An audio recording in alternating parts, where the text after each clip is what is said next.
বন্ধুরা, গরমে এত ঘামছি দেখতেই পাচ্ছ। আমার ব্লাউজ শাড়ি দেখো পিঠে পুরো ভিজে গেছে, দেখতেই পাচ্ছ।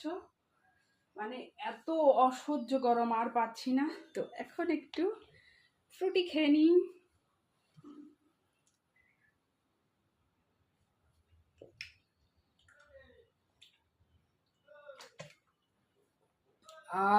শান্তি। তো আমি অন্য কোনো কোল্ড ড্রিঙ্কস খেতে পারি না, জাস্ট ফান্টা। কোকো কোলা তো একদমই নয়, থামস আপও একদমই নয়। আমি কালো ড্রিঙ্কস একদমই খেতে পারি না, শুধু ওই অরেঞ্জ ড্রিঙ্কসটা আমার ফেভারিট। তো জাস্ট মনটা ভরে গেল, একদম দারুণ লাগছে এখন।